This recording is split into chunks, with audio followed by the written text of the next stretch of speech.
cuffs are off, man.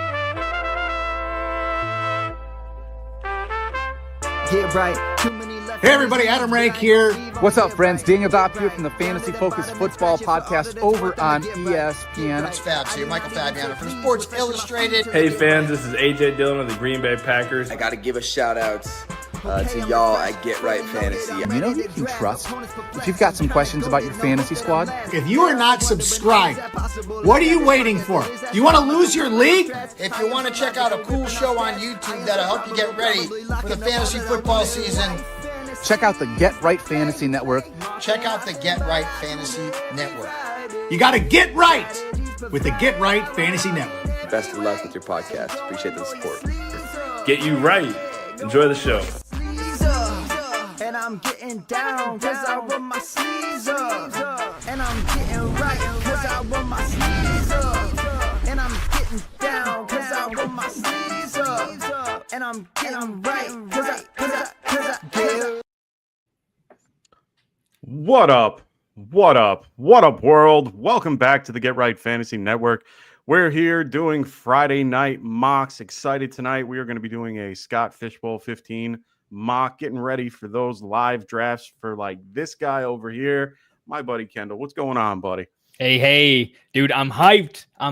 We got Scott Fishbowl 15 live in Chicago. I mean, take a look at the background. Nice Scott Fish shirt on tonight. Oh, I have been grinding away at this format in all of my spare time, and probably time that honestly I don't have. So apologize to the fam and all those folks. I've been I think I've done a little over 30 mocks, most of them live with folks. So I'm just hype. Real big shout out to those folks. I mean, I was kind of like a nobody with a side hustle, about a year ago, and just so cool to be invited to this thing and to network and get to meet some more folks, and then outdraft all of them.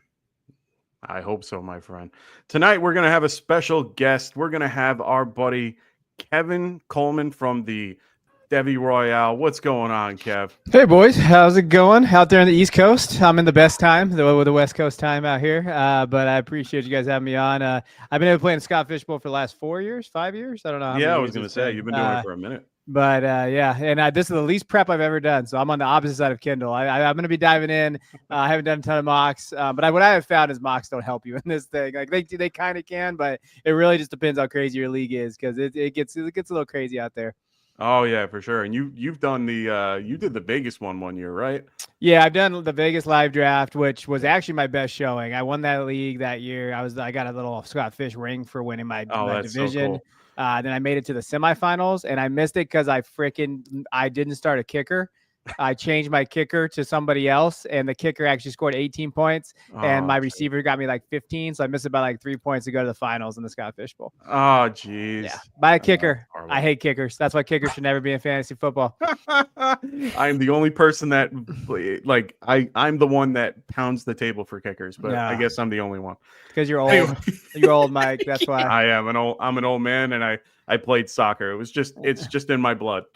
Anyway, let's get this thing started. I know everybody's sitting in here and waiting, so let's get this draft started. Let me just let the guys know before I hit the OK button.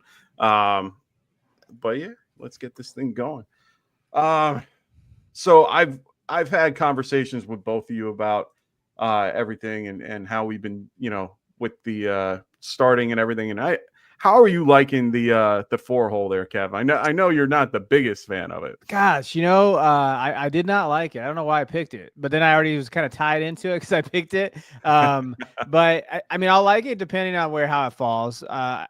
This format to me really kind of devalues the quarterback spot for the most part. But then you see Bijan go 101 here, and you really want to take a running back at the 104. I will say the one thing I haven't liked my builds with the tight end with Bowers at 4. I've tried it a couple times, and I don't know. I just can't. I don't know. Part of me cannot get behind the Bowers at 104 mark, but it's a difficult spot because just based on how the board kind of goes. And if the running backs go early, maybe you take a quarterback here. Yeah, no, it makes sense. It definitely does. I was very tempted to take Josh Allen right there. Yeah. Wasn't sure where to go, but then I'm like, I don't know how I feel about doing, doing that at, at this early. Like I had the same problem. I was trying to get into I got into the first wave. I was in I always like going into the Scott Live, or doing the live draft in New York City, which this year I'm so excited about. I get to have Scott Fish there. We get Mike Fabiano out there. It's going to be a really good time. And then on top of all that, I was like, oh, well, I didn't know they were coming, but I'm like, oh, what spot do I want? In the last few years, I've been taking 2. So I'm like, screw it. I'll take 2. Don't like it. I want to be back at like 8 or 9. Like those are the teams I keep saying that I really like. But Kendall, I know that you gave up your spot tonight, and I appreciate you being flexible with everybody. Hey, I mean, I got our boy at the 6-hole one taco. He's actually coming with me to Chicago Lives. Nice. They were having trouble filling a couple last minute spots. I was available at the same time. Mr. Bosch was trying to get things done and settled, and I just started throwing names out there and just being really active. And I think I'm bringing 4 total, me plus 3, to Chicago from the leagues or from chat, which was just super cool. So thrilled. So guys that are here in chat that are coming with me, let's represent hard. Taco knows I'm gonna be judging his draft pretty hard. No one's physically done these mocks with me a bunch, and he knows I've liked my team at 6. So let's. I'm curious. I'm gonna be looking at that one pretty hard. So Robert's asking me, Mike, what division you in? I am in the Giants division. I will be in my Giants division. I know, Kev, what one are you doing no, they don't have Cowboys for California. What are you doing? No, they I missed the live draft stuff because I didn't get my invite. Well, I got my invite in April. I was one of the first ones, but I didn't get it. Like I didn't check my email, and Ryan McDowell texted me. He's like, "Hey, bro, you're gonna accept your invite?" It was like June, and I was like, "Oh yeah, my bad, Ryan. I didn't know you guys sent it to me." And so I probably would have done like NorCal live draft, but I didn't actually do it.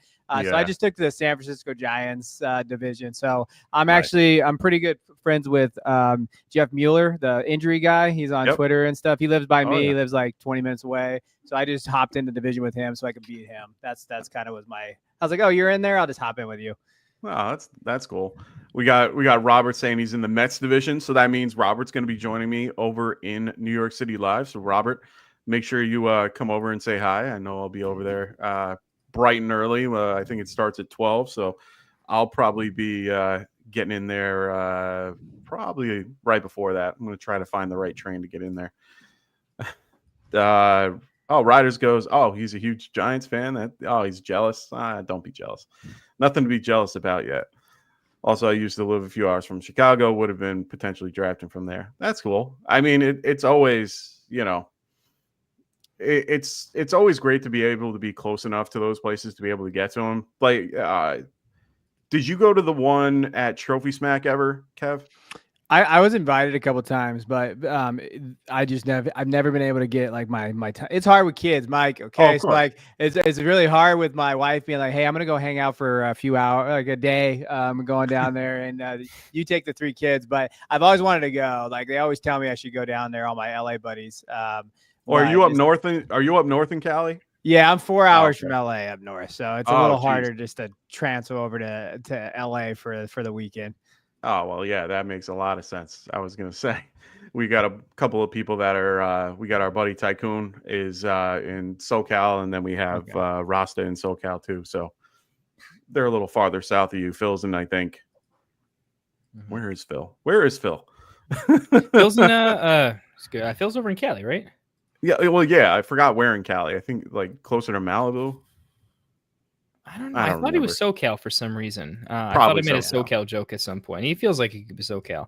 Hey, quick shout out, Penumbra. Thanks for sharing in the Discord, man. I'm the world's worst at promoting what we have going on. I'm never on. You know me. I do analysis in the Discord. I'm good when you already get in. I'm terrible at pandering. But thank you so much, man. Glad you're here, dude. Throw some more questions out. Let's go. I'll be pushing the Discord a little bit more once we get out of Scott Fishbowl mode.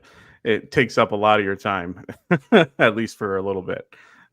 So really excited to go. Can't wait to see everybody there. Like I said, Robert, really hope I get to see you there. And, maybe I'll buy you a beer if we're over there. So, yeah. You guys want to have an open bar over yours? I don't know what they're doing. Last time it was, I think we paid, but it was a whole different scenario last time. We were in almost a box. Like it was one of the smallest areas that it was a really thin place. Like it's New York City. Everything is pretty, cramped to begin with. So they had like an upstairs bar, a mid-tier bar, and everything was in the mid-tier bar. And we had 2 drafts going on at the same time, people buying drinks, and then they had the Sirius XM was there too. So we had a lot of things going on in the middle floor. So I tended to stay upstairs and kind of just breathe because the AC was limited too. So and it was probably one of the hottest days of the year at like 90 when we were there. So dude, when I was in Vegas, guys, it was 120 degrees. Yeah, I was dying. Like all of us were like, I don't know if we're gonna make it out of the Scout Fish Bowl because it was the hottest day in Vegas this summer. Of course, it was that summer, and it was miserable. It was awesome though. It was a fun time. We were jumping inside out of the pool, but it was so damn hot. Yeah, they were showing photos of the Vegas one recently, and it looked real fun. And the last time I went to Vegas was around this time, and it was miserable. Yeah. It was 120. I am not built in any shape, way, or form for being in that type of weather. I cannot survive in anything less than 70, or more than 70. I just can't do it. I will wither away for sure. Robert, I am so sorry. It's one of those things where I have to see faces. Names escape me. I'm horrible. I'm sorry. Don't judge me. I'm sorry. All right, hey, I'll bail you out with a take here because I got a question. I gotta hit on all the hard commentary since I can't draft, and I'm gonna drink this wine so fast, not having to click buttons and over queue and everything. Kevin, if I could pick your brain, because at this point Mike has like an encyclopedic knowledge of everything I would counter take, right? So I got to get your take at the 6 spot. All right, so I've been doing this a little bit. Talk me through, if you were at 106, the 207 and the 307, particularly the 307. I was often back and forth between, usually on the board, there was Chase Brown. All right. There was still Hampton, who I'm rising on, and a lot of Garrett Wilson. And part of me still thinks Rashee Rice might be a little bit of a value there. That was one of my weirder spots where I experimented with some different exposures there at 3, but it felt so early enough to be between 4 players. 3 rounds in felt a little silly. How would you play that spot there? What do you think about that range? Yeah, I mean, so it probably depends how you build. So if you're going to build Gibbs, Henry, or like Taco did here, I like Wilson because I think when you're looking in the 3rd round, you really want the biggest thing about this kind of tournament volume. Obviously, they talk about volume is king, but the target share for Wilson, I mean, it wouldn't shock me to see it over 32%, 33, 35. I saw somebody's have their projections for him. And if that's the case, like in this type of format, I think that's a smash if you can get a guy like Gibbs. Or I think in the last mock I saw you went heavy running back. And I mean, I think that's a smash. Like I think those are the kind of strategies that you want to try to implement and do. So I like the Garrett Wilson call.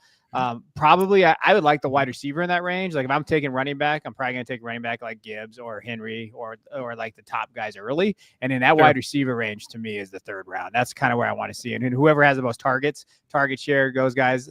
I even like Marvin Harrison Jr. this year for that reason. Like those type of guys in that 3rd round is the guys I'd be looking at. Yeah, yep. I could see that by your choice with Marvin right there in the 309. You really do you expect a huge comeback from Marvin this year from what he had last year? Just, getting him a little bit more involved, hopefully developing. I think they drafted a couple of linemen to kind of help out Kyler a little bit, but yeah.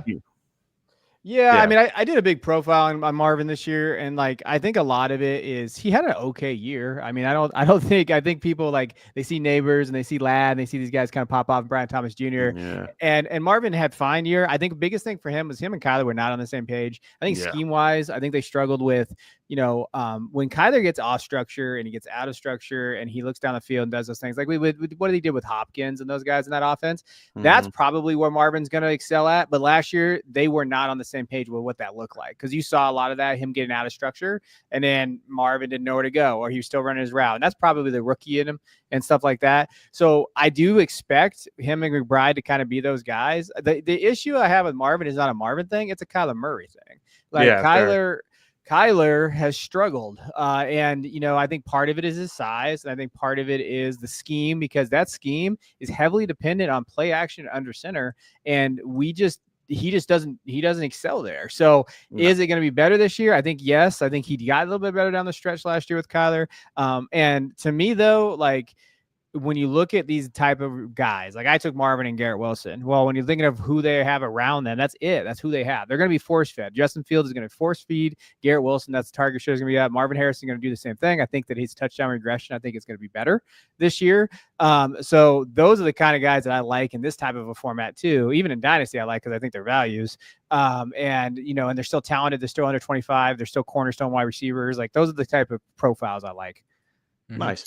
Remember when the second-year breakout used to be standard? Now we're like, no, man, if you don't put up 12 6-game breakout in your rookie season, man, get out of here, dude. Mm-hmm. Yeah, I love that take. I thought I was the only guy out there still in on Marv, so that's fun. I like that a lot. I keep thinking to myself, I think Kyler might scramble a little bit more further healed, maybe a little more confidence, and I think his ability to extend the play, a la how Justin Fields being able to evade like 5 tackles before hitting DJ on something, like maybe there's a few more bigger plays that can come because of that.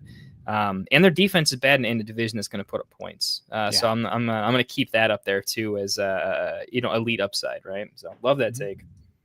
Yeah, I mean his numbers weren't even horrible. I mean, he was right outside 4,000 yards, rushing for 500. I mean, that's not crazy bad. They can definitely work. If they can work him in a little bit and change the scheme up just to work for to work better with Marvin, I think. And Michael Wilson coming into a new year, I feel like he can really help them out as well. So, I've always been a fan of Michael Wilson. All right, give me a talk me through this, guys. This has been a close one. I think it's going to be a close one because you also don't know who's going to fall to you. I am in on both of them. I'm going to guess Kevin, being a dynasty Debbie guy, is clearly in on everyone that's like barely above drinking age. But I think I'm as high as you can possibly get on the rookie RB class at various pockets this year. In this format in particular, I think I'm probably, like, if I had to come up with my own ADP, I think I'm the highest in the industry on Judkins particularly, and then also over market on Henderson as well. I have Judkins as if I can grab him at 4-6 there, I am super happy. If he falls anywhere into the 5th, like that's super gravy for me. Well, between Hendy and Judkins, do you see a big separation, kind of a take on either that puts one, this format specifically? And how do you think, are they values, or do you think they're going about where they are and maybe I'm aggressive? So, well, I can go. So in this format, I like Judkins much more than Henderson this year, because I think that Judkins is a 3-down guy in that offense and volume is going to be there for him. Henderson, I still think is a 3-down guy too. I don't necessarily trust the Patriots offense as much in terms of what they're going to try to do with May, what that receiver room is going to look like, what defenses are going to do against Henderson. I still think from a pass catching upside, he's going to have that. And here's the thing with Henderson that people don't understand. He graded out as one of the best pass blocking backs in college football history. Like, he was one of the best ones. So he's going to be out there. So like, that's the thing. I like both of them where they're at. In this format, I lean Judkins. So just because I do think that volume, points per carry, like things like that, he can excel in that range. And we saw him do it at Ole Miss last year. That's 50-50 share with Henderson and whatever, but he was their guy at Ole Miss. As a true freshman, he was getting over 200 carries. So like, he can do that on this Browns offense. As dynasty take, Henderson, I just lean towards, because I do think he can be a true 3-down guy, and his pass catching ability kind of excels and exceeds Judkins. I think Judkins can do it, but I would rather have Henderson's upside as a pass catching back. And I think both of them though it would not shock me to see both these guys be top 5 backs in dynasty, right? Like by next year, like, oh wow, like look at, like, Henderson went on strong at the end, and then you have Judkins, maybe he has a better season this year, and then those guys are getting drafted in the 2nd round next year. Yeah, I like that a lot. Mike, you agree? Do you what do you think about those two guys in this format? Because you're kind of Mr. Veteran over there. You like I like the vets. Like your guys to have 350 touches a year, Mr. Derrick. If you could just draft a bunch of Derrick Henry clones, I know I wish there was a Derrick Henry clone somewhere. I will find you a Derrick Henry lookalike, not lookalike, but like a stat comp in each round. Like, here's the closest you can get to Derrick Henry in 2, 3, 4, 5, and 6. I'm just gonna give that to you in a chart and see what you think. Well, that's why I went with Kenneth Walker at my 4-2 because I knew he wouldn't get back to me at one point. And I just love the offense that they run where they pretty much just force feed the ball to him. Out of Henderson and Juckins, I mean, I like both, but I prefer probably Junkins just because of the volume aspect of it. The line their O-line isn't as good as it used to be. They lost a lot of pieces on it. Conklin has just been beat up on the right side, and their center just isn't what he used to be. So it's one of those things where it's also trying to figure out who's going to be running that offense and who's going to actually be quarterback, and that's going to take a lot of pressure off if it's someone decent. I mean, I'm assuming Kev, who do you think is going to be running that offense?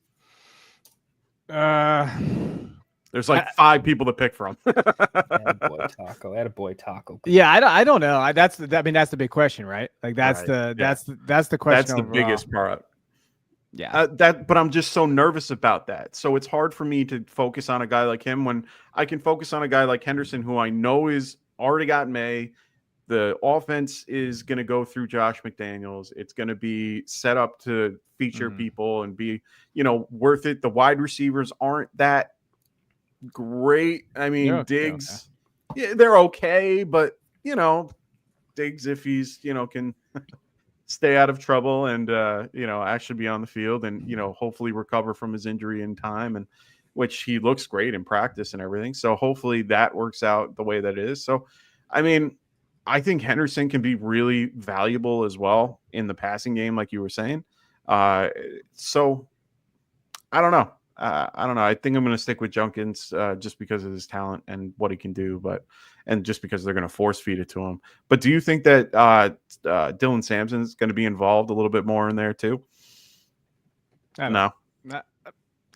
I don't know. I get nervous when they start talking about like, oh, I saw the report. I think the OTA report or someone was talking about it. Yeah. And I get nervous when you're already talking about like what role you want him to try to play in June when he didn't really do that in college. So if he didn't really do that role in college, and we didn't see it, right? Now that's Tennessee's system too. For everybody that doesn't watch college football, it's a nightmare system to project to the NFL because it's just college only. Like it's just a college scheme.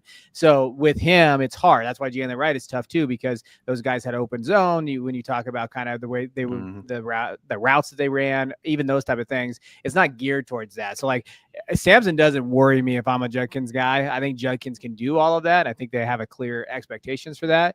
The one thing with Henderson that you should know, like, I know McDaniels has that role. He does like those type of pass catching backs, but he also likes to rotate those backs, which we've seen before in the past. Yeah. James White, those type of guys too. Oh yeah. So it's hard to predict anybody in New England's running back. It's hard, but I always lean with talent though. So like big part of me is always like, all right, who's the most talented guy in the room? Because they want to win. And so Henderson is the most talented guy in that room. 100%. So that's where I tend to lean. Yeah. Yeah. And that's something that I have a lot of Ramondre Stevenson. So for me, this killed me, but because Stevenson's a very talented back, he has pass catching chops, and I think he's a very good back from the eye test. I haven't gotten to see a lot of Henderson in college. I saw maybe the last few games in the playoffs, because that's when I unfortunately start tuning into college football. But at that point, he seemed to do well in certain scenarios, but then I would see him just get swallowed up, on an outside run, and I'm like, don't like that. So I don't know. It's going to be interesting to see how that ends up turning out. They did build up a little bit. They picked up a guard or a tackle that I was really happy that they did. I forgot who it was offhand. Classic. You're my guy. You're my guy. I know. I'm the lineman guy. If you don't know, I'm in trouble. I always forget. I forgot who it was. I got to look it up. But I remember them. I remember they were doing their best to try to beef up the line a little bit so that they can, keep everything moving and, keeping Drake May upright. So we'll see how that offense turns out. It's going to be an interesting. Are you talking about Joe Alt? Are you talking about the rookie they drafted? Yeah. No. Joe Alt was he went to the. I thought Joe Alt is a Charger. Not Alt. Jesus Christ, I'm getting old too. I know. That's bad. It's the I thought LSU I was the one kid. that was getting Who's the drunk here. LSU? What's going on? Will I'm- Campbell. Will Campbell. Will I can't Campbell, remember. that's right. That's how I know I'm getting old right there. Hey, No, drink and there you chill go. stream, boys. Cheers. Get it in there. Well, yeah, no, yeah, Will, that's right, Will Campbell. But I don't. He's a tackle, so that doesn't really, that doesn't move the needle for me. I care more about the, interior lineman for someone like that. But yeah, hopefully we can see a huge jump for that. I'm just hoping my pick.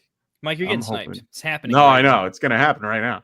I'm waiting. Like, Chat, it's can one- we crowdsource this? I know who Mike wants. I'll figure this out. I got the board on my phone. who? Oh, well, that wasn't the one. That but was not the one. It's not a bad pick. It's not the one. Who do you though. think it was?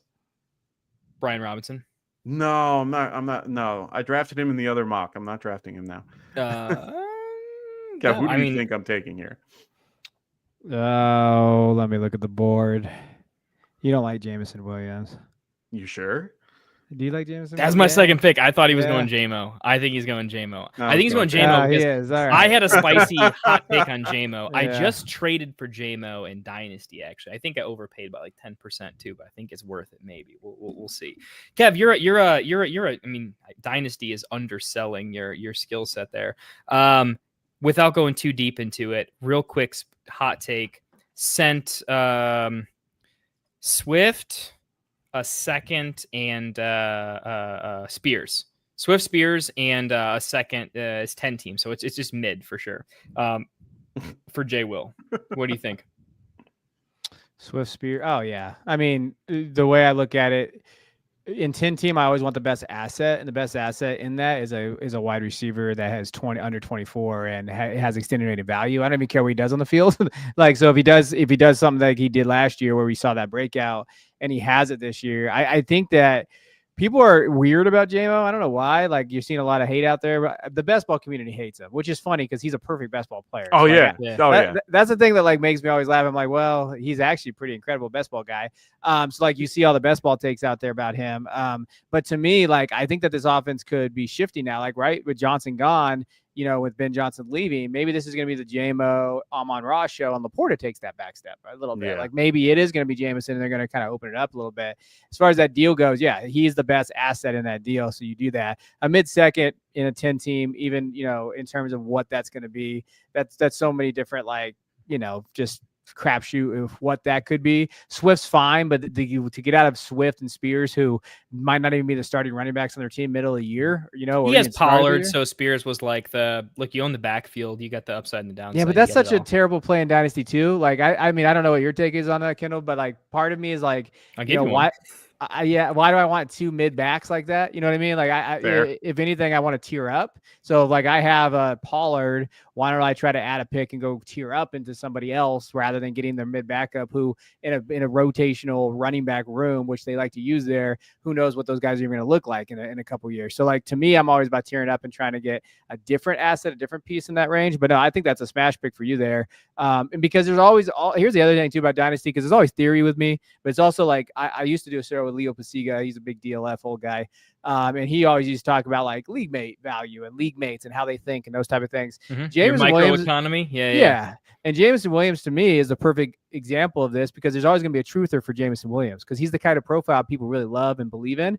And those guys that really truly have hold on to him, like, you're going to find guys that were willing to take that risk on those type of guys too. So he's kind of an insulated asset too. Like, I like his idea of being an insulated asset. He can produce this year, be a solid, probably wide receiver too. So no, I think you did a great job with that deal. Yeah. My thought on him in general is like, I love Monty, signed jersey on the back wall. I will put no hate on that man's name. We did him dirty. Monty. He could have been better. My whole thing is, center gone, new coach. If the run game ain't perfect, and the defense should be a lot better, Hutchinson back. But let's say some things go wrong.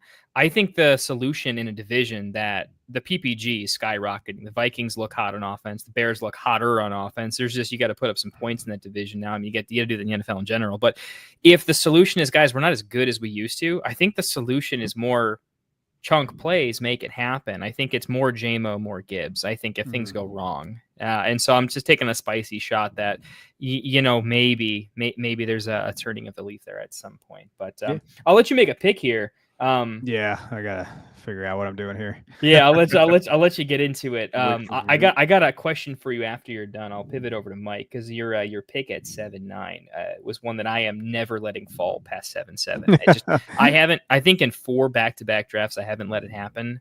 And you do have to reach for it a little bit from recollection. I think you had to go down. It wasn't on the same page.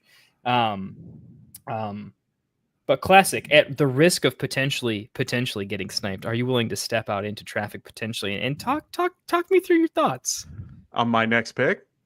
Oh, and your very next pick, yeah. As soon as you're up, I want to see. I already know. You should know who my next pick is. This one is pretty. This is more predictable. Your next pick is. This is more predict. Then who is it? Oh, this. Oh, wait, what round is it? 9. Yeah. Ooh, actually, it's too early. This is Najee. Yeah. Nailed it, chat.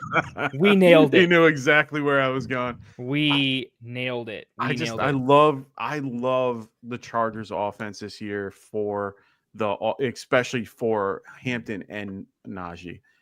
The run game in general, they picked up Mekhi Becton for their their right guard.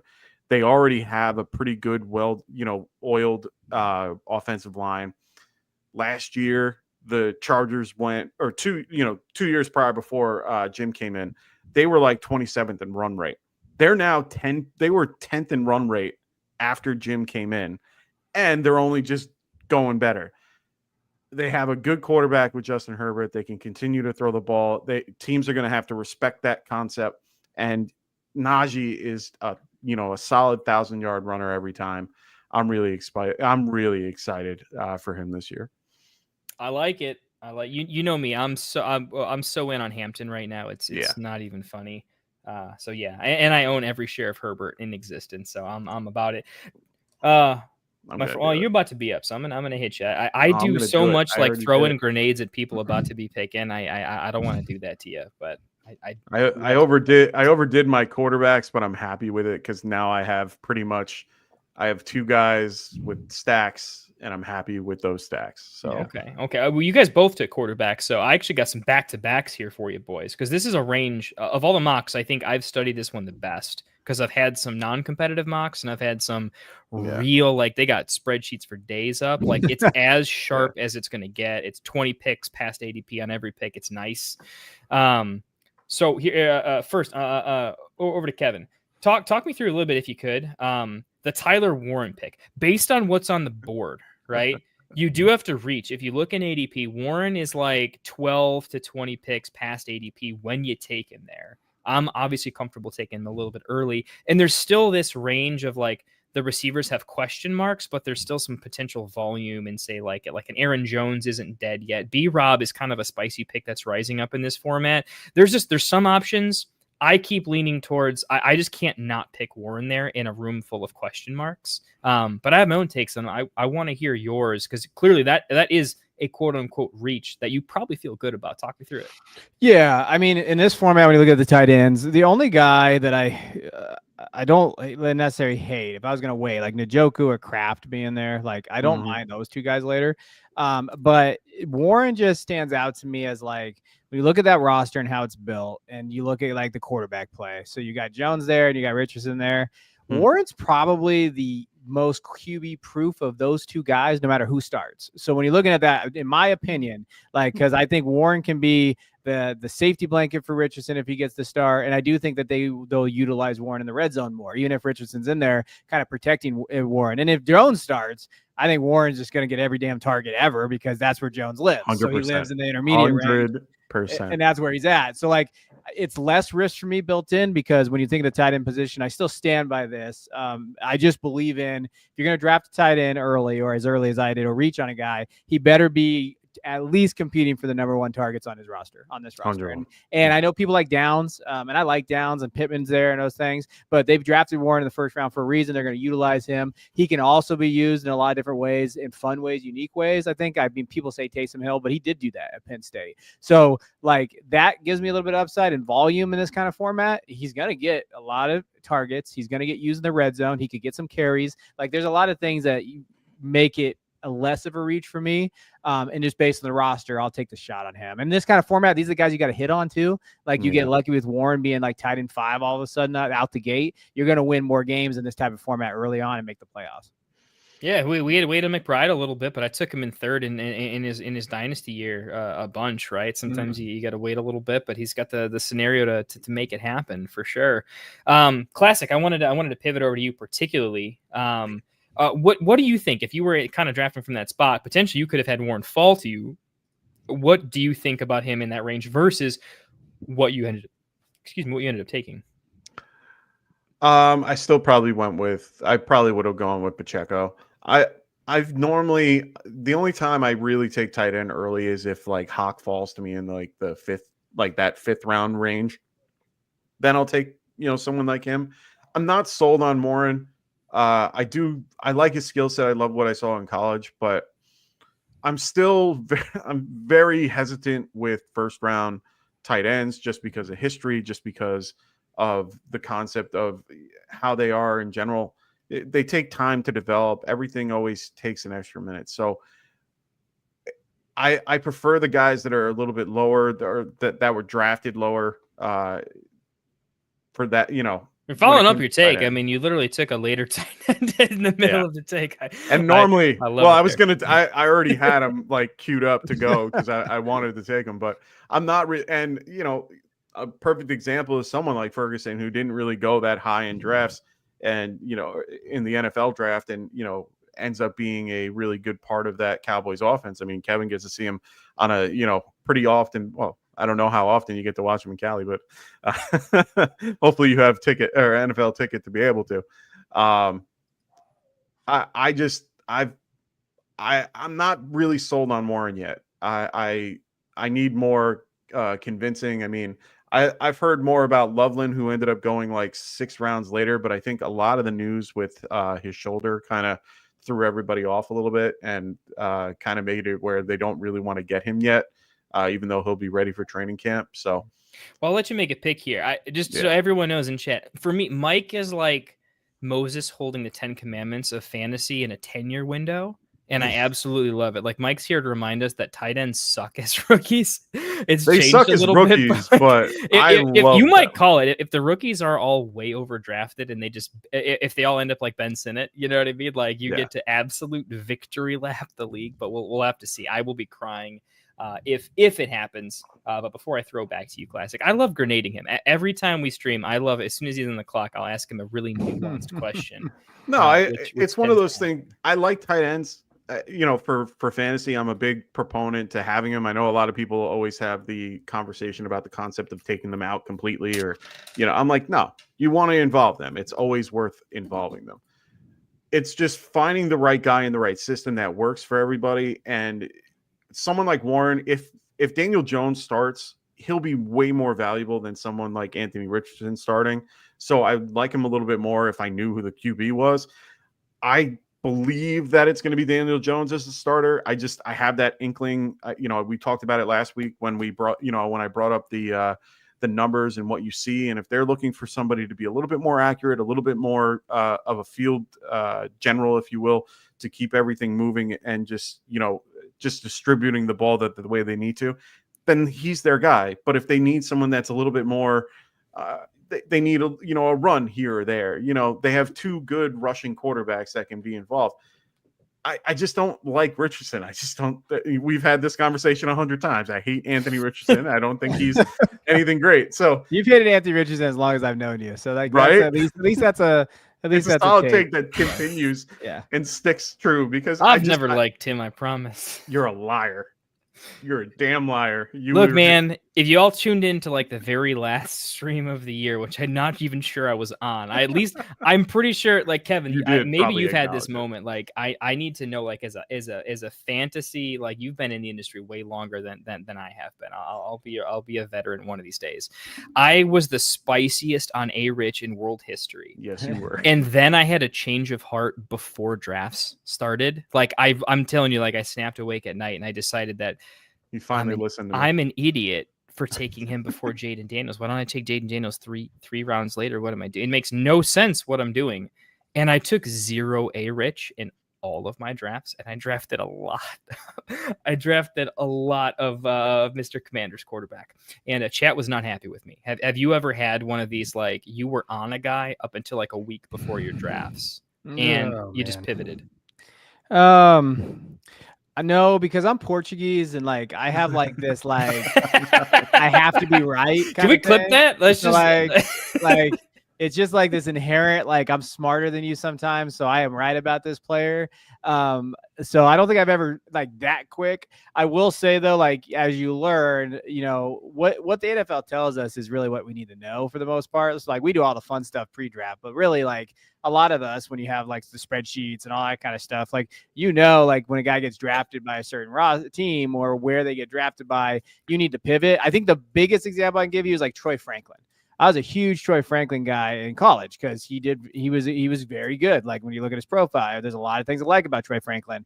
And then he didn't go day 2, but people were still, I don't know if you remember, people were still saying you should take him in like late first. I saw some guys out there, like analysts, saying still take Troy Franklin late first. And everybody knew I was a big Franklin guy. And I was like, I wouldn't touch Troy Franklin in the first round. I don't know, boys. Like, I don't know what you guys are doing out here. Like, you know, that's where I think you have to be like, no, like if it's in the third, take a shot, I guess. But I don't necessarily love it. So I've never fallen in love with a guy and then backed out. But I definitely have I think the biggest thing you learn is like, you know, you do have to kind of look at yourself and say, was I wrong about this profile? Why did the NFL like this guy? And then do you kind of use those like, okay, well now I chalk that up as an L, you know, but then I'm not going to double down and be like, take this dude in the first round still. I'm going to say, wait, fourth. I mean, Kayshon Boutte was the same way. Kayshon Boutte was supposed to be the wide receiver 1 of that class, and then he didn't go. And then people were still saying to draft that dude in the late first, early second. I'm like, whoa, what are we doing here? Like, I don't understand kind of what, you know, that thought process looks like. No, that makes sense. I'm the only guy that probably did that in like comparatively to real life. So like I definitely hated Anthony Richardson, and then I ended up drafting him. You know, like I don't know why I did it. It was the worst thing that I ever did, and then I ended up having to kind of pay a little bit to get the guy that I wanted at.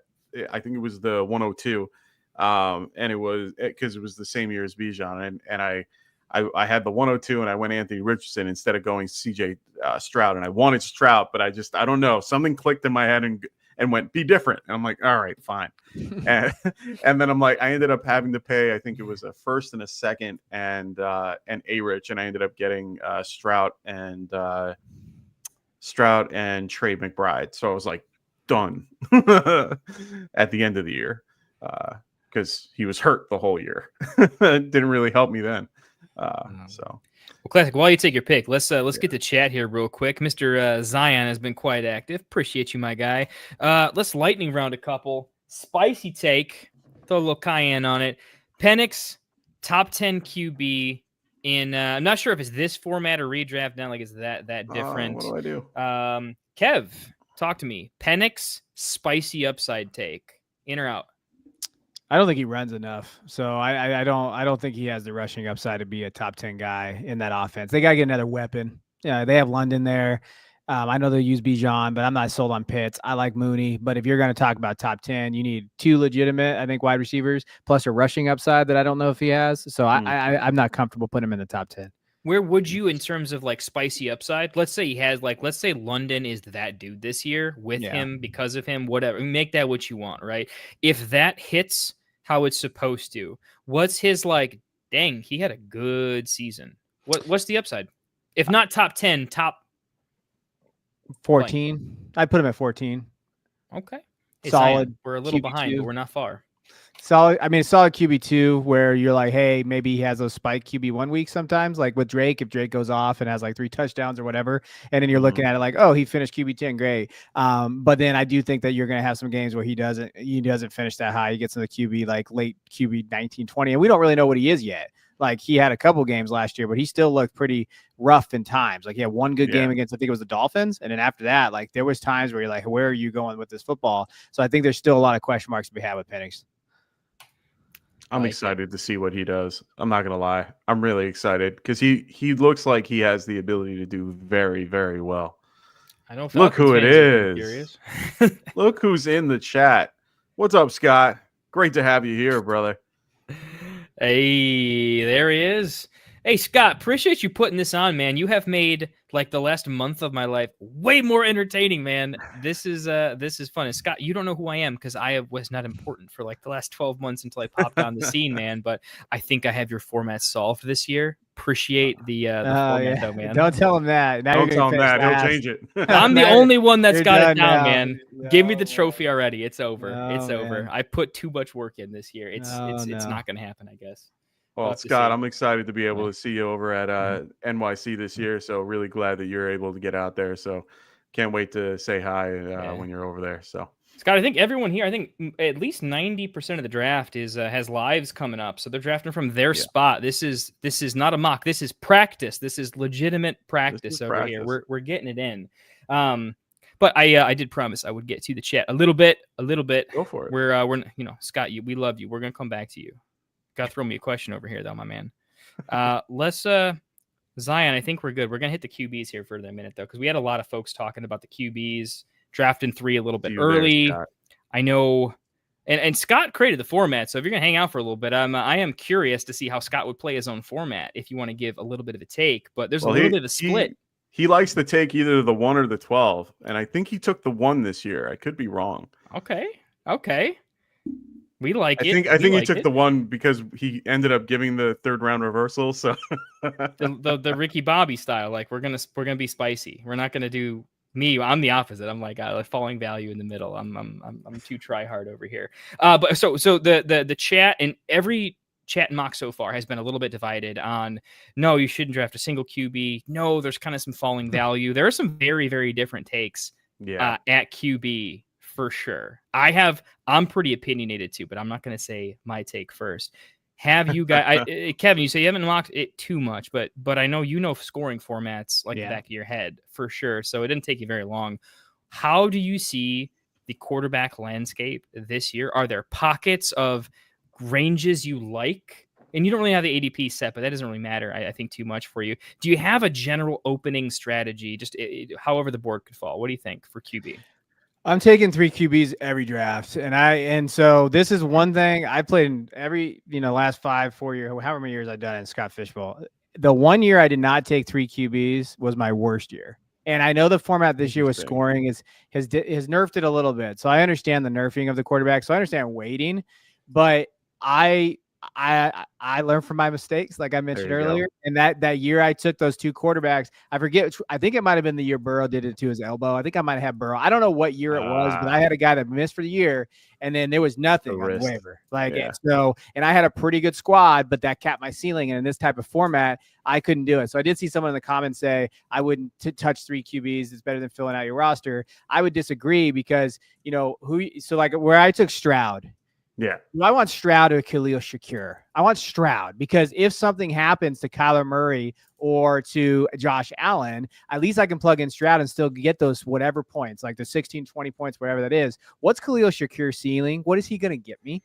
That's my argument with the QBs there. I want to fill out a third. Now, as far as pockets go, I think this format gives you some leeway because you can get some of these guys later, like Stroud, or if you want to go Geno, or wait really late and go get like Sam Darnold if you want to go in the 15th round. So there's value there, but I do think there's a cutoff. Like Stroud to me is like that. Hey, I'll take Stroud here in the 10th round and have that expected points in there just in case, and I can fill out guys later.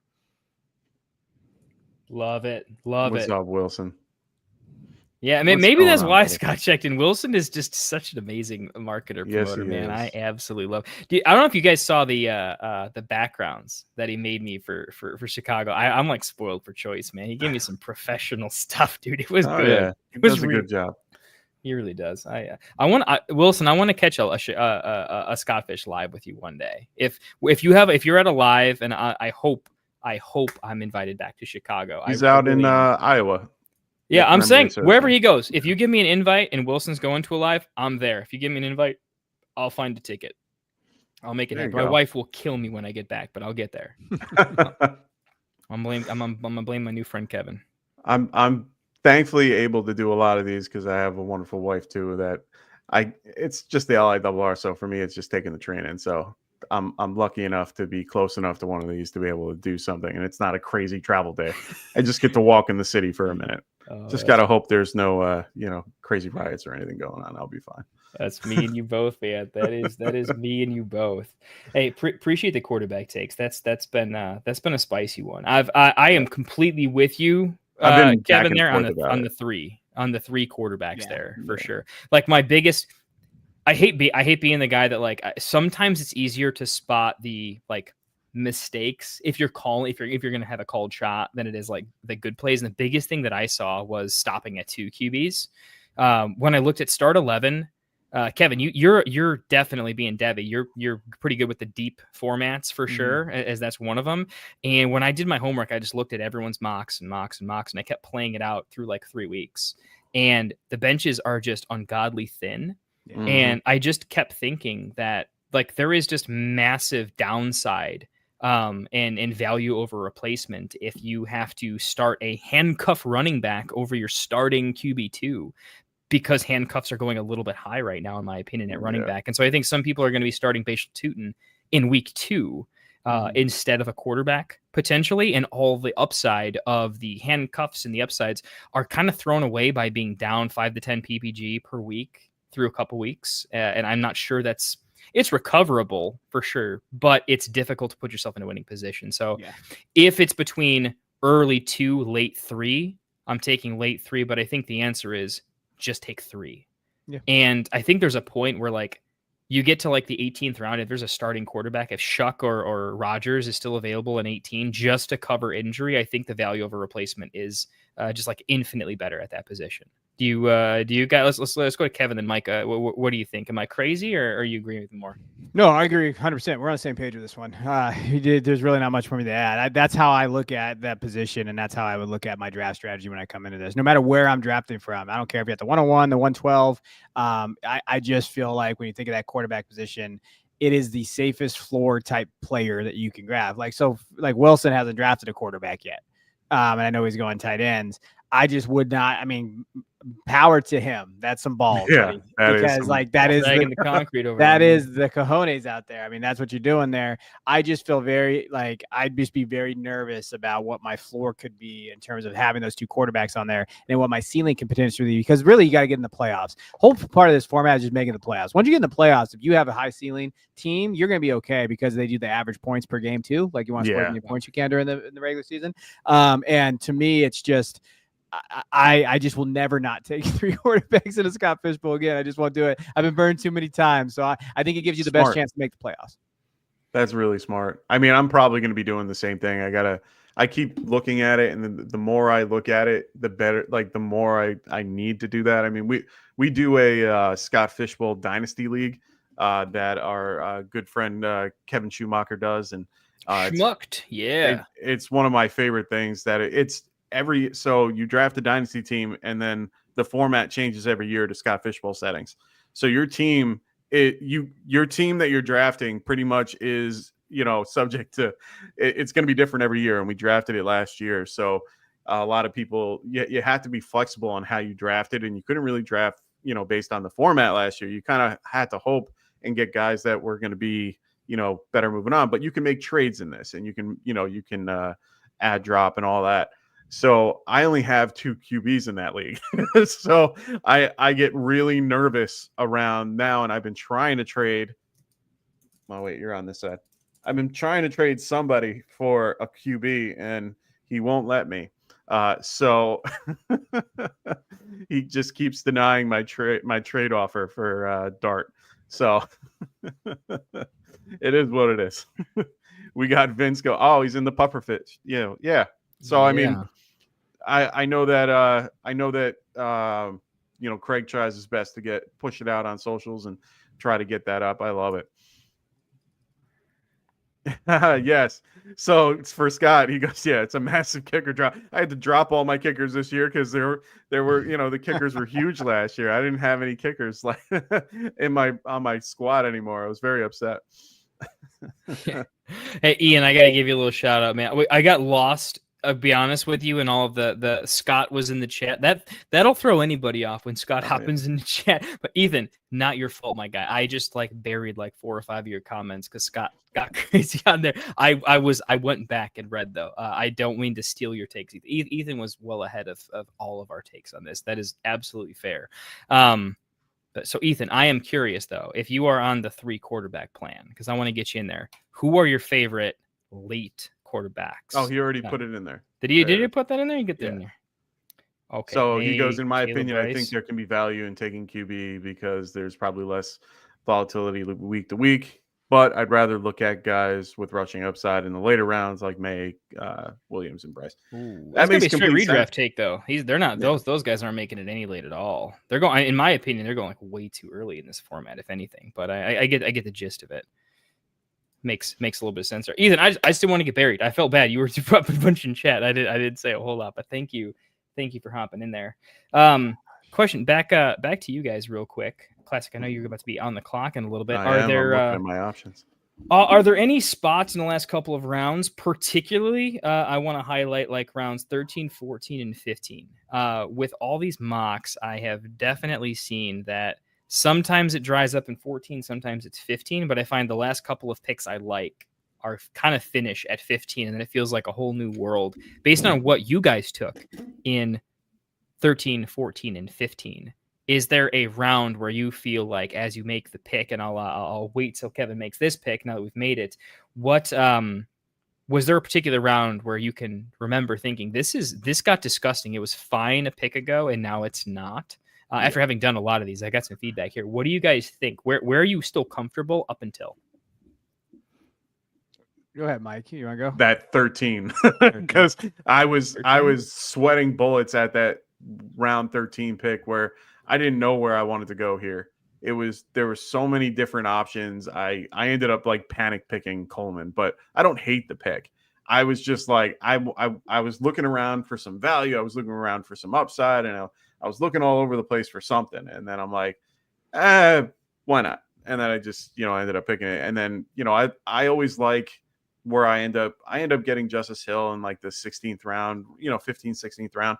I always like getting him near the end of that round because it's just I think he has probably the biggest standalone value for a handcuff in most scenarios. He's always in on third down. He's in pretty much 40% of the time and is getting a lot of play. They paid him a good amount of money at the end of last year.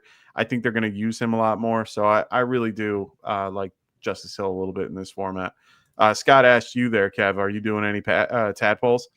Yeah, but Scott, they bullied me into doing tadpole this year. I'm trying to keep a strong, healthy marriage and a work-life balance, Scott. And these guys keep bullying me in all these fantasy leagues. But yeah, I'm going to do tadpole. I don't know what division I jumped into. So, but I'm excited for it. It'll be fun. And obviously not many people like to play that stuff, but we'll see. I kind of want to win it the first year so I can just never do it again and just go out on top. There you go. That's kind of one and done, baby. That's my goal. Win it, go out on top, and then just keep donating money to you guys. There you go. So if anyone that doesn't know about the Tadpole Leagues, it is college football or fantasy college football. If you guys go into Scott Fishbowl onto their website, they have the Tadpole stuff. If you donate to Fantasy Cares, I think it's like 10 20 to bucks. 20 bucks. Yeah. If you end up donating $20, you can be a part of these particular leagues. So make sure, if you haven't already, make sure you guys are checking out Fantasy Cares. You'll find everything there. Right in Fantasy Cares, it's where you can donate, and it's one of the best places. You can end up getting one of these good old Scott Fishbowl merch. Really enjoy it. I got my 2 shirts. I got my Rangers and my Giants shirt, so I'm really excited about those. I'm gonna probably be wearing one of those plus my Bavaro jersey, which I can't not wear. That is my drafting jersey. So make sure you guys are buying from those particular stores, donating to the Scott Fishbowl in any way, shape, or form. They do wonderful work. I know we haven't really talked about it a lot, but I'll throw a plug out for that real quick because I'm at that dad mode where I'm like buying presents years in advance. If I see something good that I can gift in a year or two, I'm just gonna throw it out there right now. Yeah, if homeboy likes fantasy football, right? You can just get in on the Scott Fish merch this can be birthday and Christmas presents. Scott Fishbowl ain't going away, right? And if you can get in on that early, these are good like future presents that no one is going to be thinking about later on. So just throwing it out there. I definitely threw the wife a couple suggestions that like, hey, if you want to surprise me in December with some Scott Fish for Christmas, like I did, I'm in for it. I'm about that. I already thought about getting it for my brother. So we got Robert going. Are you guys looking at ADP or your own rankings? That's a great question. I don't look at anything for this, to be quite honest. It's hard to do rankings for this so quick. It's a great question, though. Let me add some nuance to it because, Robert, I have an answer I'm going to hold because I have a way that I go about this. What do you guys do? Let's start with Kev because, Kev, you said, mocks are tough. It's a live format for the lives. It can get real crazy. Your mocks can be further controlled, but in a live setting, things can get pretty ridiculous and the things are thrown off. What are some tenets that you go to in a format like this where ADP can just get crazy and wild? ADP is not even really a thing, to be honest. How do you go about looking at the board to make your pick? So my first year, I went a little crazy, kind of like Kendall was talking about. I actually did like my own spreadsheets, and that's new for me. I don't do spreadsheets. Like you should see Excel. They always make fun of me in my Discord about it. But like, and I did all this stuff basically, and I just exited out, guys. I did a live draft for that, and I kind of exited out there and kind of did all that stuff. And then I will say this, Wyatt, FF Wyatt Balone, I think is how you say his last name. Okay. He has like his projections out there, and I know that I know a couple other guys have their projections out there. I like perusing them and kind of looking at what their projections look like. And then what I tend to do is I'll make a copy of their projections. And kind of like, all right, if this is those projections, and I'll put them in their own spreadsheet and kind of look at them and kind of go over them. But I will say, my best year I had, I finished the semifinals. That was a wing it draft. I got into it and I just kind of said, you know what? I tend to use dynasty redraft kind of rank. I use dynasty takes for the rookies I think can produce early. So like I think of guys that I go, all right, who are some late guys that I liked that could be out there? Running backs in particular. Like, hey, who are some guys? Like I took Brashard Smith from Kansas City. I think Brashard Smith could be utilized this year, like from a receiving standpoint, a rushing standpoint, those type of things. So I'll use like my dynasty takes from that, like those late round guys. And then I just kind of get in redraft mode and I say, okay, based on this, who do I think is going to get the volume? I kind of go backwards there. So the irony is the most prepared I've ever felt is like the worst team I felt like I ever built. And then the least prepared I ever was where I didn't necessarily look at ADP or do spreadsheets or do Excel or any of that stuff. And I kind of just went by vibes. Like my vibe team did really well. Now I don't know what that means. Like, I don't know if that's part of it. But I do tend to look at that, but I will use some projections out there. There's a couple other good projections that you can find out there that are for free, that are really good. Going for Two does a bunch of stuff. Yeah, I was just going to say. They're a good company. And they do a good job of kind of mixing up a little bit for you guys. Yeah, I checked out Going for Two a couple times. They do a really good job in keeping up on ADP. I'm waiting until they bring I forgot who they are going to be using this year for the general. You know how I forgot who they used in you know how like you could make your particular team like your drafted team and like everybody posts it and it all looks the same. Oh yeah, I forgot what Fantasy Life. Yeah, Fantasy Life was doing that. Okay, so they are doing that. So yeah, I mean, I loved using that because it will show you all the teams that people have picked from, and what pick goes where, and so you have an idea of who ends up going early or late, and who you're reaching on and who you're not. So I look at that too. Vince goes, Scott was tremendous enough to allow me to host the very first Scott Fishbowl live event here in Australia. That is crazy. That's brother. Insane. That's I'm so cool. Happy you're awake right now. What is it over there? I can't even think about what time it's there. Isn't it? Well, I don't know. You would know better than me. Where's my time frame? I feel like it's 8 hours from me, but I could be wrong. Jeez. Even if that's true. Maybe I'm 11 hours. I don't know. It's behind? Or is it ahead? No, I think it's ahead. It's 8 hours ahead, I think. Oh, I don't wow. know. Vince, you got to settle this for us, man. We will not let it Vince, go. help us out. Because here we go. It's 12:30. Holy. Yeah, so I was right. Tomorrow. Right. You were right. You were right. Is it tomorrow, Vince, or is it yesterday? Or today? Oh, it is ahead. All right. That's crazy. Oh, man. That's funny. Vince, Imagine. I want to see some pictures from that dude. I don't know where, but that is just super cool. Australia scares the heck out of me, Vince. I'm one of those, like, I love nature, but the fact that everything out there wants to kill me scares me. I'll throw it out there though, right? You set it up so I can make it out there, man. I am there. I will be scared out of my mind, but I am there. I've always wanted to go. That sounds. Oh yeah, that is that definitely sounds like on a a bucket time. list of places to go. Yeah, I'm there. And Vince, I know Vince, one of the best drafters I've ever seen in a redraft format at the turn. Legend, absolute draft after draft legend. We just kept randomly throwing him the 11 or the 12, and he still just absolutely hammered it. It was great. Vince is a solid dude, so I want to definitely go out there. I've known Vince for a while, Nice. just in the space and just kind of like as a person. And yes, I want to double down on that. Vince is a special dude. He's a fun guy. Love it. I love it. I'm glad we've been able to get him in here, and he's been a part of our Discord and helping us out in our mocks every week. So we really appreciate you there, Vince. Glad that we're able to be drafting at a time that you can be a part of it. Right? Yeah. Man, that's awesome. I love it. I absolutely love it. And I just ended up taking Troy Franklin, who Kevin was talking about before. Love Troy Franklin in one way or another. Wait a second. May 20th is what it is at this point. We're just taking dudes now. Oh, I'm going to take my other dude, who I've been waiting on to do better. Yeah, I think you've got him like 3 or 4 FNMs back to back, man. They're letting you have it. I feel like if I could just trade for every 4th round pick in a dynasty draft, like I would, I'll give up a first for every 4th. I don't know. I'm a psycho like that. I want to be right. Being right on a 4th round pick feels so much better than just having an early second that you don't deserve. He's got 3 kids under 5. He's always awake. Feel that. I only get to experience that for another 6 months until I have my little one, which I am expecting a little. It's so funny in our Discord because you'll learn this, Mike. Oh, someone will like they're doing something in the Discord at, like, because I have a lot of East Coast guys, like my friends and stuff and that. So like they'll tag me and it's like 4:30 my time and I respond and they're like, "Why are you up?" I'm like, "Bro, I have kids. Like my kids have been up. Like I've been up for an hour. Like what are you talking about? Like I am up. I'm fine. What do you guys need?" Thanks, brother.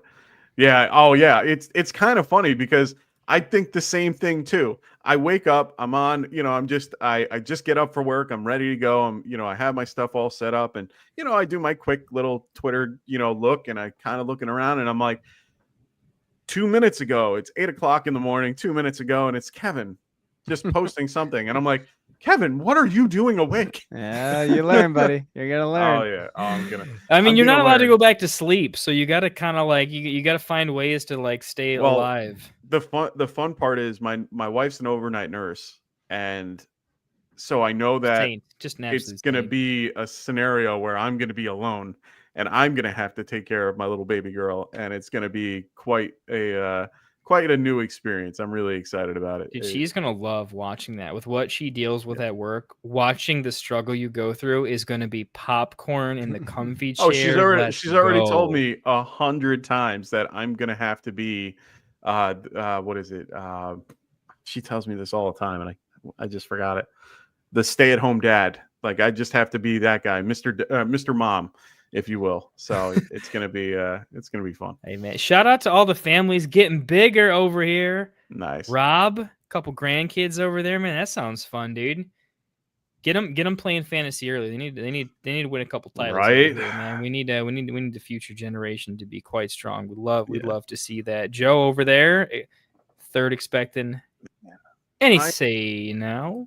I am not happy with my team for some reason. Yeah? Just not happy with it. You want to go there? You want to go there right now? You want to vent a little bit? Talk to me. I wish I could redo a few picks. Redo them right now. What would you change? I don't know. I mean, a lot of it.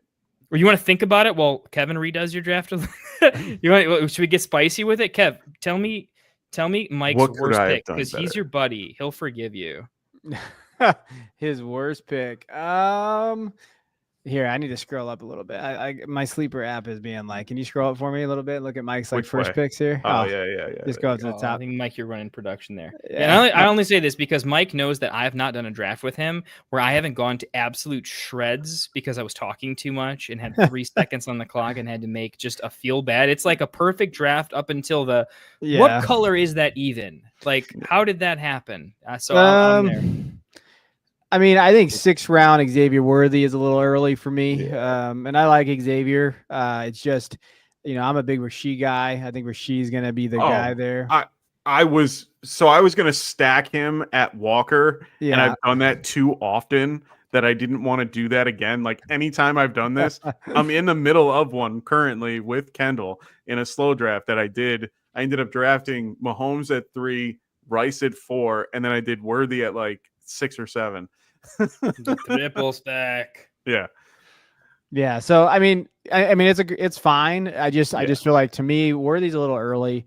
Agreed. And I don't really like Isaiah Pacheco either. I'm gonna be honest with you. Like those 2 picks Fair to me stand out, just because I worry about what the the rush share is going to be, what their market share is going to be in terms of that. I think that Pacheco was down last year. I know he's banged up, but I just don't know where that volume is going to be. I don't know how much you could trust a guy like him at that range. When you got like Warren sitting there, I guess I would rather probably take Brian Robinson, but I know you said you take him sometimes. So even ETN, I'd probably rather had ETN over Isaiah Pacheco in that range. I almost drafted ETN when I drafted Waddle instead. I was aiming for Warren, and I honestly, I think I lost him in the ADP, and I was just like looking for him, but I thought he might go, a little bit over. Can happen. I was asking you like 20 questions because it always ends that way. So you actually have to do minute clock, because I still give you 10 seconds to make a pick somehow. So that is actually on me over here. It's not Mike's fault. It was what I did to him. Oh no, I made this 60 seconds because of the glitch that happened recently with Sleeper. I needed to give everybody a little bit of grace in this one, because I didn't want people starting to auto. I did a few mocks prior to this one that people had the bug, and they were it was miserable. So I just didn't want to have to deal with that. Nice. Hey, before we get to Ryder's question over here, let's pick Mike back up off the floor a little bit, boys and girls. Best pick, chat. Give me a best pick from Mike. Kevin, give me a pick that you like based on what the either individual player or falling value you just think was pretty nice. Oh man, best pick on the board. You know what? I really liked. That's Mike scrolling, by the way. It's not Kevin deciding that. No, picks I'm moving it. I can't trust Mike. I just can't trust Mike here. What I did, and I pulled it up as I went. The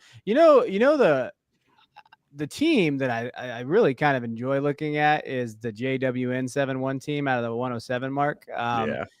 That's a solid team. I think that.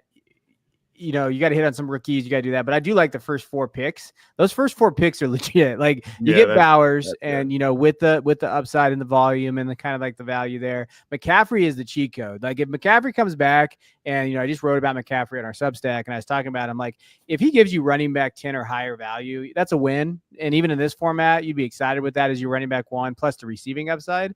And then Brown and Mayfield and Mayfield, we're doing our projection guide right now, and I think Christian had him as QB3 overall, which would be crazy. Like I don't necessarily agree with QB3 overall, but I think it could happen. And so if that happens with those 4 picks there, I mean, that's a ton of upside in those first 4 picks. So I thought he had a great start of his draft there. Nice. I like that. I like that a lot too. Yeah, a lot of upside. 8 through 12 too. That wide receiver range. Hard to fault a lot of those picks too. Yeah. I'm super high on Ridley. Pearsall has all the opportunity for talent to make something happen. Jaden Higgins is a wide receiver 2 starting on the outside. Christian Kirk's going to start in slot, but Jaden Higgins is going to outsnap him as the big body on the other side. I like a lot of. John's a great drafter for sure. I don't shout him out. Oh yeah, he's here every week. He does a wonderful job. Always has a good team in one way or another. Yeah, he's dangerous in the. Did he take it down? Who took it down? Did Rafi did? Who took down the mock draft tournament last year? Rafi did. Yeah, John was up there though for sure. Mike, yeah, team that you like a pick range for us. 22 rounds. We don't want to scroll up the board, but a start, a middle, a finish, something that caught your eye. It's hard to go full rosters. It takes. To break down. I could definitely look at teams like Dwarth and Wilson and even yours, Kev. I mean, a lot of you guys went wide receiver heavy and kind of let the running back fall a little bit. And, everyone had their own unique build with it. Wilson, I think, waited a little too long on the QB, but I think it's one of those scenarios where he's not going QB at all. So, and that's okay in this format. You can get away with not drafting a quarterback, but like Kevin said, it hurts your floor. So it's really a really solid team overall for like someone like Wilson. And I like Kevin's team to a point. I just hate all the running backs because they're all the back end quarterback or running backs. You never know. I know. And that's the whole point. I can't even hate it because you never know. And it's just so open that's why it's hard to analyze these. And we say it every week. It's just really hard to kind of give a take on it because a lot of these things, we don't know what's going to happen. And, we don't know how this format's really going to play out for everybody. I do like Juan Taco because it's more of what I probably would have wanted to draft, other than Pickens, of course, because I hate Pickens. Slander. But otherwise, oh no. Well, okay. So I'll ask this question because we have the Cowboy fan here. How do you feel about Pickens going over to you guys? How do you feel like he can fare in that type of system? So I'm cautiously optimistic that I think Pickens can be a very, very safe wide receiver too in fantasy. Okay. Like I think that people are overestimating what Ferguson is. I think people overestimate what Ferguson is. I think Ferguson's fine. Yeah. But we've kind of seen them kind of use Shoemaker in different ways, and like they're not necessarily sold on him. The concussion thing worries me a little bit with Ferguson too. However, Pickens is an extremely talented kid, and I think that volume and the high passing volume that you're going to have there too, like if he's your wide receiver one, I think you're nervous, right? Like, I mean, this format is whatever. But I do think that like he's sitting outside the top 24 wide receivers in Dynasty. I think that's a mistake. He's in a high passing volume offense. I think that defense is not going to be as good as people think in the secondary, and I think it's going to be some shootouts. So I like Pickens for what he is. I think it's just, if people were talking about him as being a top 12 dynasty wide receiver, which some did, I think those are the people that were wrong. And those are the people that are still holding on to like what Pickens maybe could have been and what his ceiling is. But if you're talking about a very solid wide receiver too, that's still young, that's in a high passing volume offense with a quarterback that's underrated, I'll take the shot on George Pickens. Pickens or Warren? 7-7, 7-9. Still taking Warren there? No, if Pickens falls? I'm taking Pickens there. Warren just that offense scares the hell out of me. So like I'd rather have the better offense. Stable. So we have the chat kind of talking about what they think is kind of the best. I know Vince is in there talking, and he loves the team with good old Big Trav in there, good old Travis Hunter in the 5th round. We've had a conversation about that in the past where a guy like Travis Hunter could be pretty good in this format, but we'll see how that ends up turning out and how much he ends up playing on the other side of the ball. What do you see the split being if he ends up out of 60 snaps in a game, or no, there's 120 roughly. So how many snaps roughly for Travis Hunter on each side? Roughly. I don't know. Probably.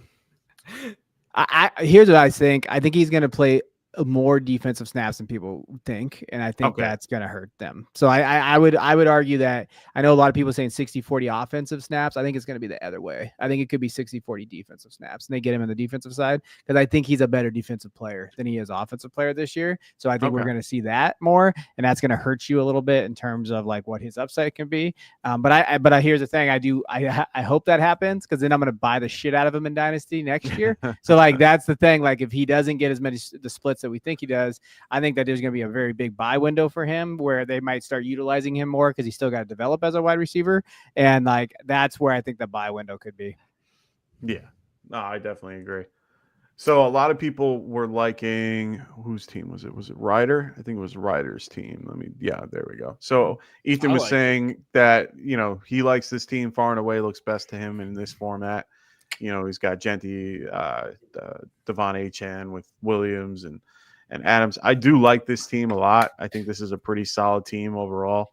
A little low on the QB, but I'm okay with these guys as your QBs either way.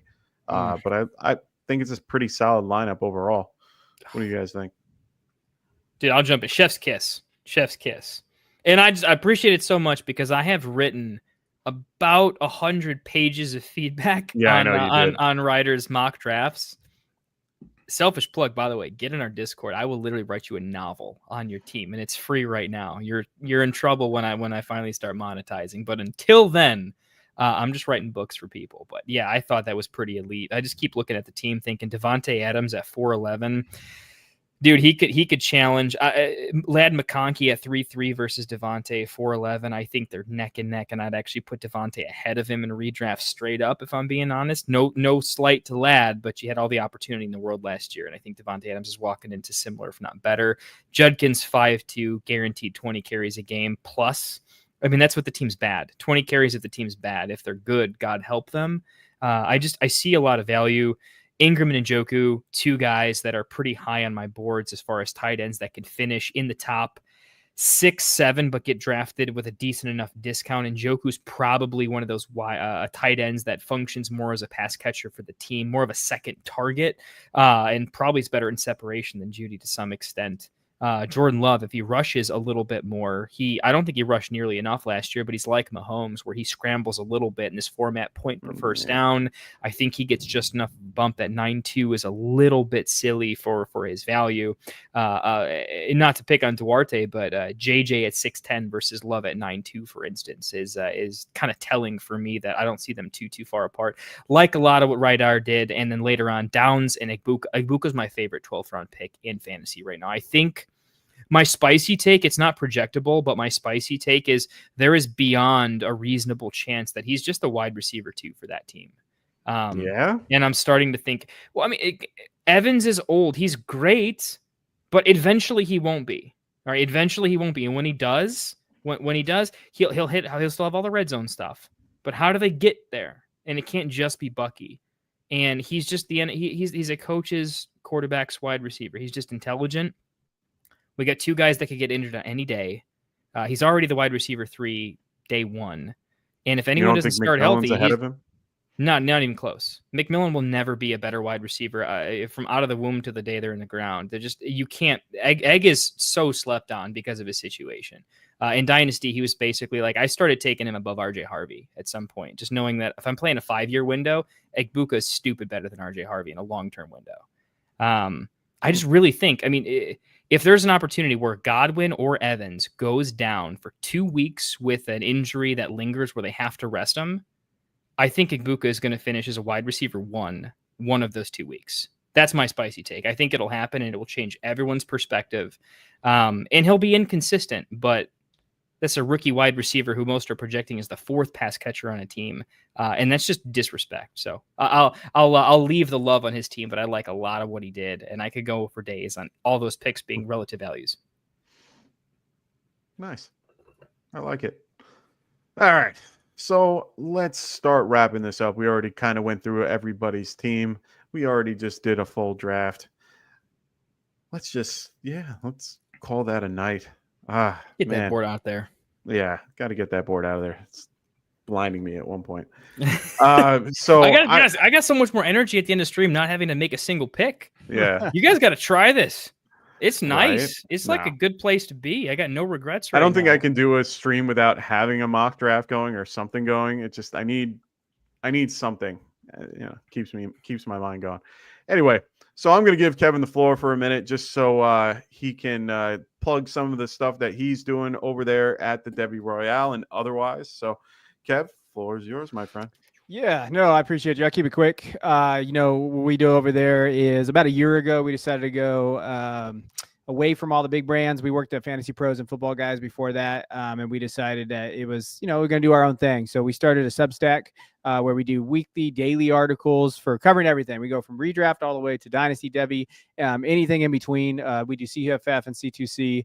And we have a bunch of different projects out there. We do a rookie guide. We do 7 big projects throughout the year. We drop projections for your redraft teams. We do a college football guide. We do a dynasty guide on top of all the other stuff we did. So we actually created the first ever rookie guide in terms of in January for Football Guys 3 years ago. That was our idea. So now we do that as well. So you can go check us out. We do have a YouTube channel, but we mostly just stick to writing right now. We have a Patreon. On our Patreon, we do rankings. We do combined rankings. So on there, like I just finished my combined rankings for July. I just ranked 800 players in college and NFL, and they're combined. Geez. So you can see what is Jeremiah Smith's value compared to Marvin Harrison Jr. So we split it up. So you just want dynasty rankings, you just want to serve for dynasty, you can do that. But if you play in Debbie, you can also sign up there and you'll get all those rankings for one price. And so it's something that we do. But ranking over almost 900 players, it makes your eyes bleed a little bit. But that's something. I have C2C ranks as well. And we have all that plus a trade calculator. We actually have a Devi trade calculator that you can use for value that way and stuff like that. So you can go check out our Patreon, Devi Royale Patreon. It's only $5 a month. You could pay a full year if you want to. But we've been pretty excited. We just hit our 1,000 subscriber mark on our Substack. So that was a lot of fun too. So yeah, go check us out. If you have any questions, you can just DM me. That's awesome, brother. I love seeing that. I remember getting one of your first rookie guides. You sent it out to the Brain Trust it was a long time chat. ago. And it was great to have that, have that guide. And I remember getting a sneak peek at it, if you will, and being able to look at it. And it was very helpful and very informative. So for those that haven't, make sure you guys are checking it out. Kevin's one of the best guys in this industry and really does great work. So make sure you guys are checking him out. And I'm lucky enough that I can be a part of this. And I'm just so glad that you were able to make it today and be able to talk some football. So yeah, appreciate you guys. Yeah. So everybody, I hope everyone has a wonderful rest of your night. Remember, make sure you guys are donating to Scott Fish. Make sure you guys are checking out their Scott the Fantasy Cares at fantasycares.com, and make sure you guys are donating to Scott Fish and all the wonderful things that they do. They have the merch, all that stuff. Or if you just want to donate for the hell of it, enjoy. Please make sure you guys are doing that. Can't wait to see you guys next week. We're going to start ramping back up our redraft stuff. So we'll be doing a little bit of redraft, anything from Superflex and 1QB. We're going to probably mix it up in formats just so that we can start getting on board for that. And then soon after that, we're going to be doing our mock draft of champions. So Kendall's going to be running that and keeping that thing going. So can't wait. Get ready to get busy, man. Man, it's gonna be a good time. I'm just gonna live in the basement. It's gonna be great. Right. All right, everybody. Hope everyone has a good weekend, and we'll talk soon. Peace. Wanted to white fantasy is the play. Marking nothing, but I tune in every Friday. Strategies provided, I will lock in every way. So go